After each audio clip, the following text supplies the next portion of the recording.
పెద్దలు కొంతాల రామకృష్ణ గారు మీరు చెప్పండి. ధన్యవాదాలు అధ్యక్ష.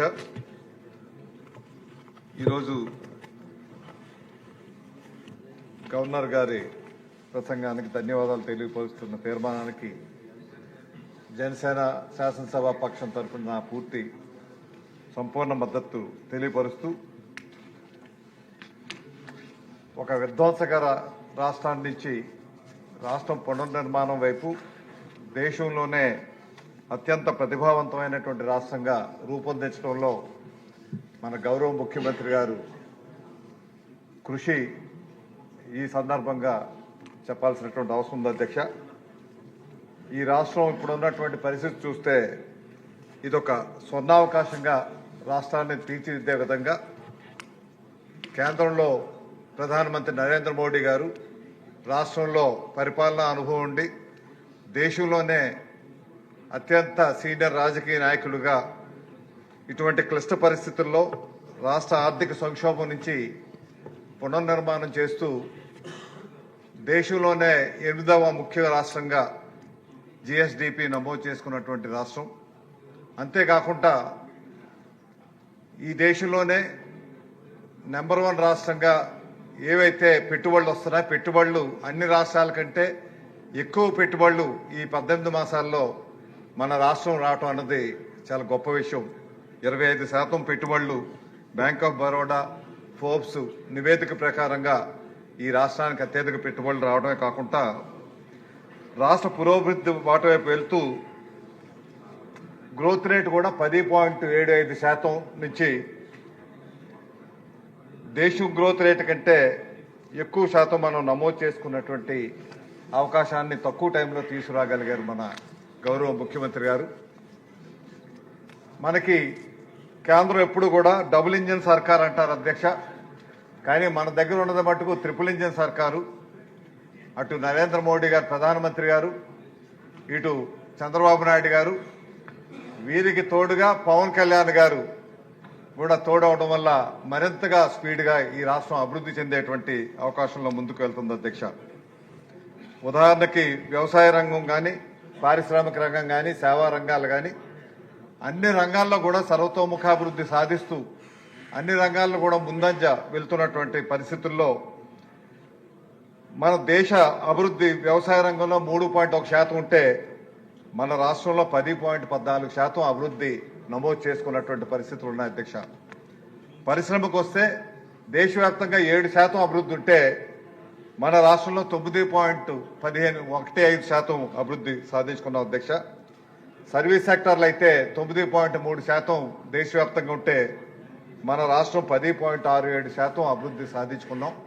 అంటే ముఖ్యమైనటువంటి రంగాలన్నింటిలో అతి తక్కువ టైంలో అభివృద్ధి సాధిస్తూ ముందుకు తీసుకువెళ్తూ ప్రజలకు మేలైనటువంటి సంక్షేమ కార్యక్రమాలు జరిపిస్తూ ఉపాధి అవకాశాలు కల్పిస్తూ సుమారు 25 లక్షల కోట్ల రూపాయలు విలువ చేసేటువంటి పెట్టుబడులు మన రాష్ట్రానికి తీసుకొచ్చినటువంటి ఘనత మనకి మన గౌరవ ముఖ్యమంత్రి గారికే చెందుతుంది అధ్యక్ష.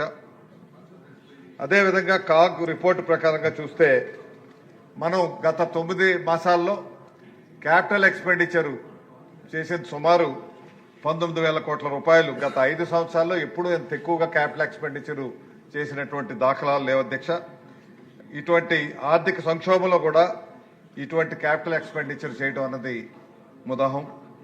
అదేవిధంగా మనకి ఎలక్ట్రిసిటీ రంగం చూస్తే ఉదాహరణకి గత ప్రభుత్వం 5 సంవత్సరాల్లో సుమారు 30,000 కోట్ల రూపాయలు అదనంగా ట్రూ అప్ ఛార్జెస్ అనేసి విధించింది.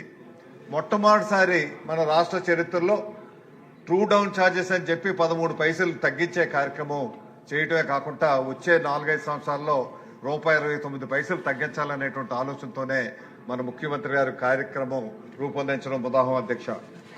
ముఖ్యంగా ఇక్కడ ఒక విషయం చెప్పాలి అధ్యక్ష, మన ముఖ్యమంత్రి గారు ఒక ముఖ్యమంత్రిగానే కాకుండా దేశంలోనే ఒక మంచి పరిపాలన అనుభవం ఉన్నటువంటి వ్యక్తిగా business reformer of the year అని మీకు ఎకనామిక్ టైమ్స్ ఆఫ్ ఇండియా 2025 సంవత్సరానికి బిజినెస్ రిఫార్మర్ ఆఫ్ ఇయర్ అని మన ముఖ్యమంత్రి గారికి గౌరవం దక్కడం అన్నది ఈ ఆంధ్ర రాష్ట్రానికి దక్కినటువంటి గౌరవంగా మనం భావించాల్సినటువంటి అవసరం ఉంది. అంటే అతి తక్కువ టైంలోనే తన ఉన్నటువంటి అనుభవంతో ఏ విధంగా ఇన్వెస్ట్మెంట్స్ తీసుకురావాలి, ఏ విధంగా రిఫార్మ్స్ తీసుకురావాలి, ఇవన్నీ కూడా ప్రభుత్వ రంగంలో రిఫార్మ్స్ తీసుకొని వచ్చి పెట్టుబడులు తీసుకొచ్చేటువంటి ప్రక్రియలో వారు సఫలీకృతం అయ్యారు అధ్యక్ష. అంతేకాకుండా ఈ రాష్ట్రంలో ఉన్నటువంటి 3 ప్రాంతాలు, అటు విశాఖపట్నం సంబంధించి ఈస్ట్ గోదావరి నుంచి శ్రీకాకుళం వరకు, అదేవిధంగా వెస్ట్ గోదావరి నుంచి ఇటు అమరావతి, గుంటూరు, ప్రకాశం వరకు, తిరుపతి చుట్టూ ఉన్నటువంటి రాయలసీమ జిల్లాలు 3 ప్రాంతాలు 3 గ్రోత్ ఇంజన్స్ గా అభివృద్ధి పరచాలనేటువంటి ఆలోచనతోనే ముఖ్యంగా విశాఖపట్నం లాంటి ప్రాంతానికి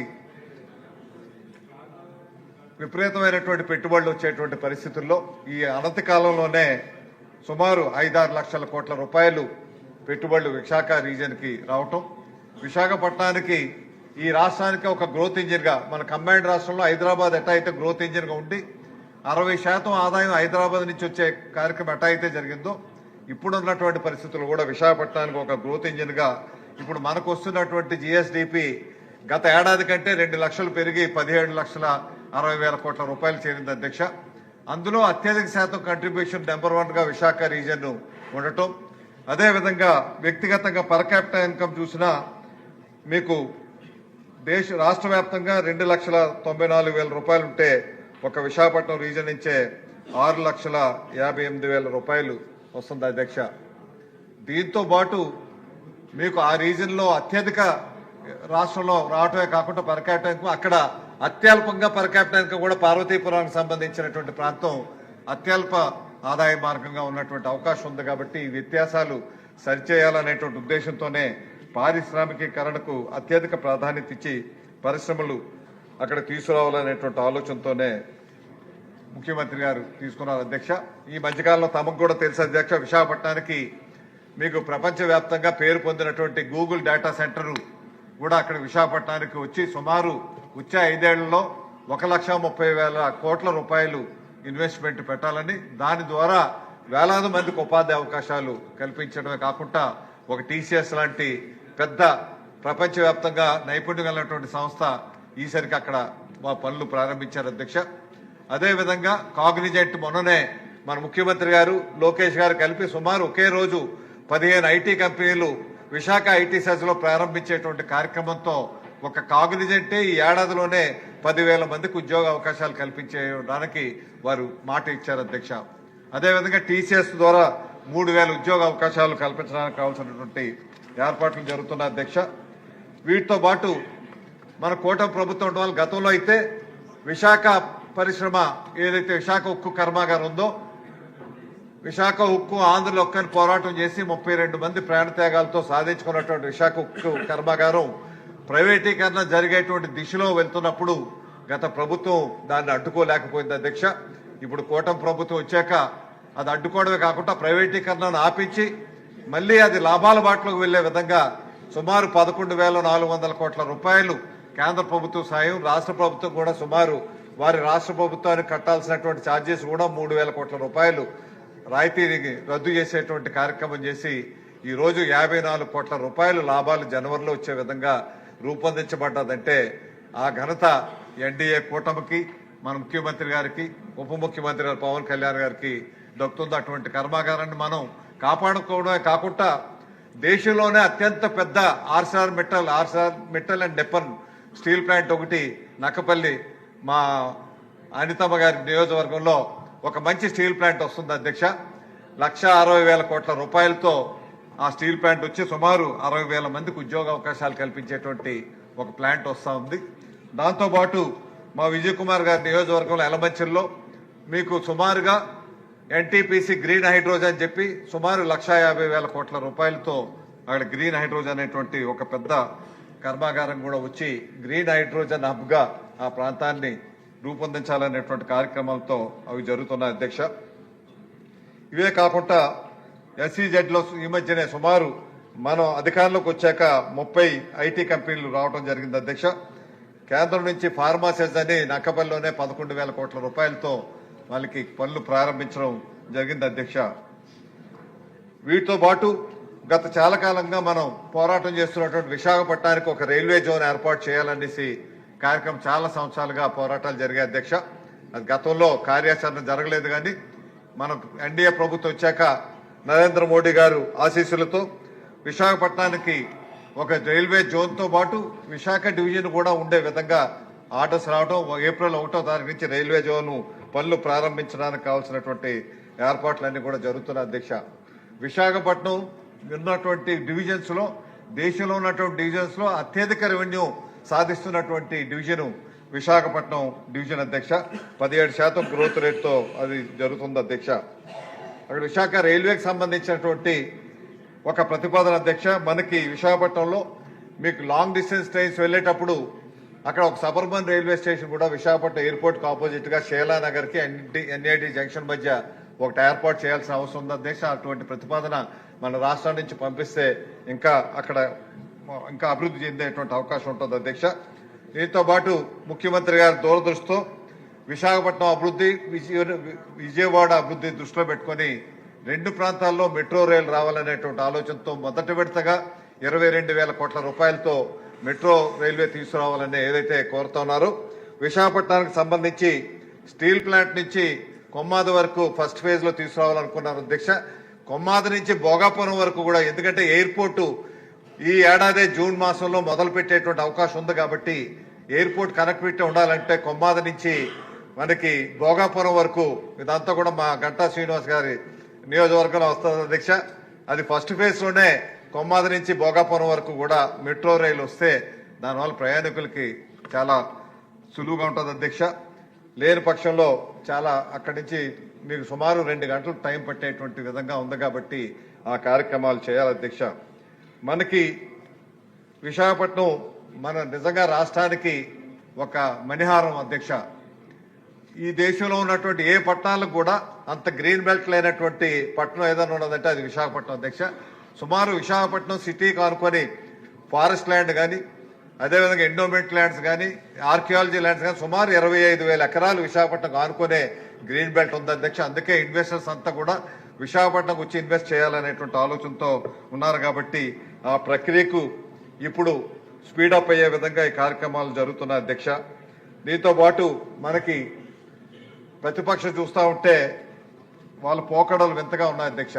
గతంలో ఏదైతే మీకు బ్రాండెక్స్ అనే కంపెనీకి మీకు ₹1 1 ఎకరా ఇచ్చే కార్యక్రమం జరిగితే లోకేష్ గారు వచ్చాక ఐటీ కంపెనీలకి 99 పైసలకే ఇన్వెస్టర్స్ అంతా కూడా వచ్చి అక్కడ కోట్లాది రూపాయలు విలువైనటువంటి భూముల్లో ఇవ్వటం వల్ల అక్కడ వేలాది మందికి ఉద్యోగ అవకాశాలు వస్తుందనేటువంటి ఆలోచనతోనే ఆ బ్రాండెక్స్ ఆ రోజు అట్లా ఇచ్చారు కాబట్టి ఈ రోజు 20,000 మంది ఆడపిల్లలు అక్కడ ఉద్యోగ అవకాశాలు జరుగుతున్న అధ్యక్ష. విశాఖపట్నంకి ఇంకొకటి ఏంటంటే మహిళలు స్వేచ్ఛగా వారు శాంతి భద్రతలతో పనిచేయగలిగేది ఏదైనా నగరం ఉన్నదంటే అది విశాఖ నగరం అని చెప్పి కేంద్ర నివేదికలో తెలియపరిచారు అధ్యక్ష. దీంతో పాటు మనకి మూలపేటలో ఒక మంచి పోర్టు కూడా తయారవుతుంది అధ్యక్ష.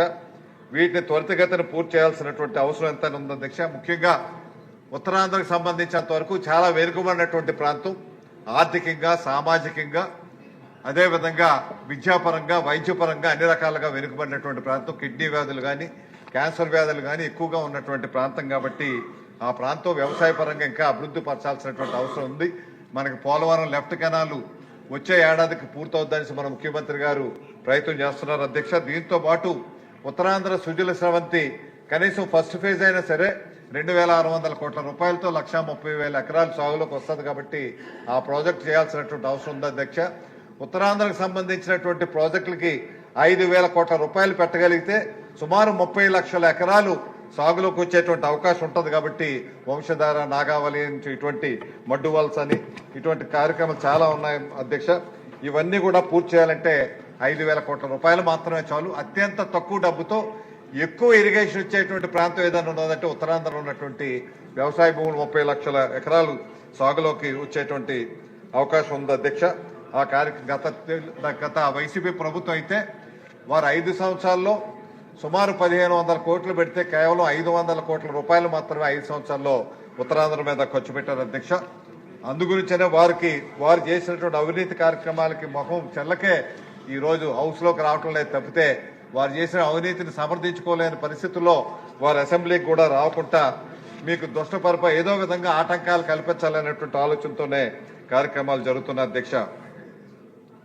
ముఖ్యంగా ఈ రాష్ట్రం సర్వతోముఖాభివృద్ధి సాధించడానికి సోలార్ ఎనర్జీలో సోలార్ హబ్గా, అదేవిధంగా సెమీ కండక్టర్ హబ్గా, ఏరోస్పేస్ హబ్గా, డ్రోన్ హబ్గా, డిఫెన్స్ కారిడార్గా, హార్టికల్చర్ హబ్గా, అదేవిధంగా మనకి గ్రీన్ హైడ్రోజన్ కి హబ్గా అన్ని రకాలుగా కూడా అభివృద్ధి చేసేటువంటి ప్రక్రియలో మన ముఖ్యమంత్రి గారు ముందుకు తీసుకెళ్లేటువంటి ప్రక్రియ ఏదైతే ఉందో వారికి నా హృదయపూర్వక ధన్యవాదాలు తెలియపరుస్తూ, మనకి పవన్ కళ్యాణ్ గారు కూడా వారు ఏదైతే గ్రామీణ శాఖ అయితే ఉందో ఆ శాఖలో సుమారు 12,000 కోట్ల రూపాయలతో అభివృద్ధి కార్యక్రమాలు చేయడమే కాకుండా 4,000 కిలోమీటర్ల రోడ్లు కూడా వేసేటువంటి కార్యక్రమాలు జరిగాయి. ఒకేసారి 13,000 గ్రామాల్లో పంచాయతీ సమావేశాలు పెట్టి వరల్డ్ రికార్డు సాధించే కార్యక్రమం వారు చేస్తే, లోకేష్ గారు అయితే ఒకేసారి పేరెంట్ టీచర్ మీటింగ్ పెట్టి అదొక ప్రపంచ రికార్డుగా ఆ రికార్డు సాధించినటువంటి ఘనత విద్యా వైద్య పరంగా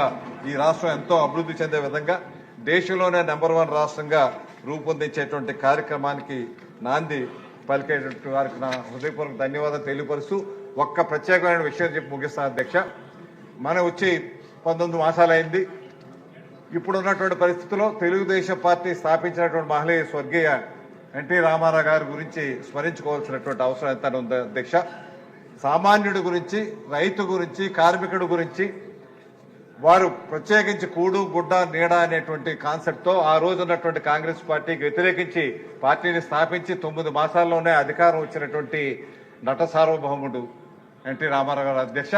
వారిని మీ ద్వారా ఈ సభ సభ్యులందరూ కూడా గౌరవ సభ్యులు కోరుకుంటున్నా, భారత రత్న అనేటువంటి ప్రతిష్టాకరమైనటువంటి వారికి ఇవ్వాల్సినటువంటి అవసరం భారతరత్న కేటాయించాలి.